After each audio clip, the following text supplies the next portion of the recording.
खबर उन्नाव से है, जहां उत्तर प्रदेश के मुख्यमंत्री योगी आदित्यनाथ के विवादित बयान लातों के भूत बातों से नहीं मानते को लेकर नेता प्रतिपक्ष माता प्रसाद पांडे ने पलटवार किया। उन्होंने कहा कि ऐसी भाषा तानाशाही मानसिकता की परिचायक है। लोकतंत्र में इस तरह की सोच नहीं चल सकती। माता प्रसाद पांडे ने कहा कि जो लोग इस तरह की सोच रखते हैं वे सामंती मानसिकता के होते हैं। मुख्यमंत्री को लोकतांत्रिक मूल्यों का सम्मान करना चाहिए, न कि धमकी भरी भाषा का इस्तेमाल। उन्होंने कहा कि मुख्यमंत्री योगी आदित्यनाथ से बड़ी बड़ी बातें करते हैं, लेकिन धरातल पर लोकतंत्र और संविधान के विरुद्ध काम कर रहे हैं। बता दें कि उन्नाव में समाजवादी पार्टी के नेता राजेश मिश्रा के घर पहुंचे माता प्रसाद पांडे ने कहा, यह सरकार लोकतांत्रिक नहीं है, तानाशाही ढंग से काम कर रही है। संसद की परंपराएं तार तार हो रही हैं। पुलिस जनसेवक नहीं, बाबा की सेवक बन गई है। उन्होंने आरोप लगाया कि प्रदेश में कानून का राज नहीं बचा है। कभी किसी का घर गिरा दिया जाता है, कभी किसी को पकड़ लिया जाता है। गोलियों से न्याय देने की नीति अपनाई जा रही है।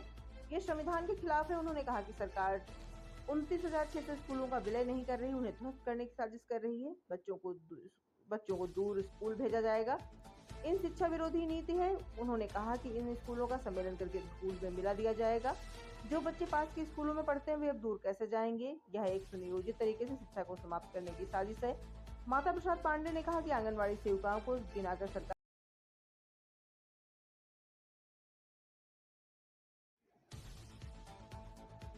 खबर उन्नाव से है, जहां उत्तर प्रदेश के मुख्यमंत्री योगी आदित्यनाथ के विवादित बयान लातों के भूत बातों से नहीं मानते को लेकर नेता प्रतिपक्ष माता प्रसाद पांडे ने पलटवार किया। उन्होंने कहा कि ऐसी भाषा तानाशाही मानसिकता की परिचायक है। लोकतंत्र में इस तरह की सोच उस मामले में आपको आगे बढ़ना है।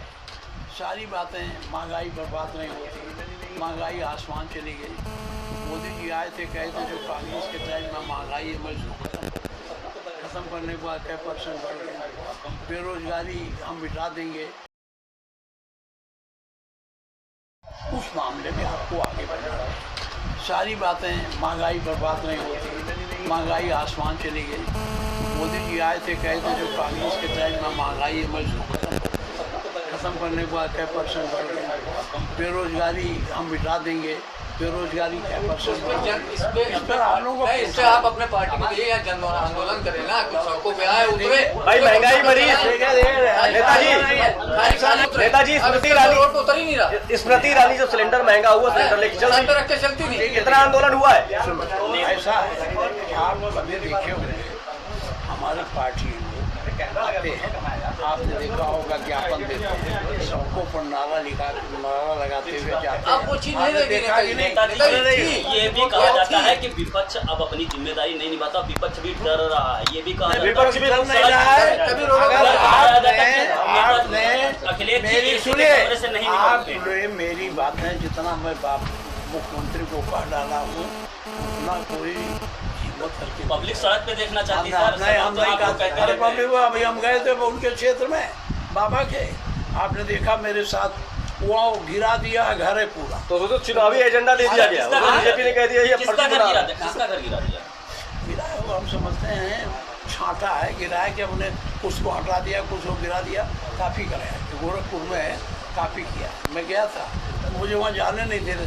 कभी आपने ये भी देखा है कि रास्ता रोकने के लिए बुलडोजर रखा जाए? इनका बुलडोजर घर गिराने के लिए था। छोड़ो इनकी बातें, आने दो। 27 की प्रतीक्षा। आपको जाने के लिए बुलडोजर लगाया गया बीच में। हाँ, रोका गया। आप अपनी सरकार, आपकी सरकार में बुलडोजर चलेंगे? हमारी सरकार में बुलडोजर नहीं चलेगा।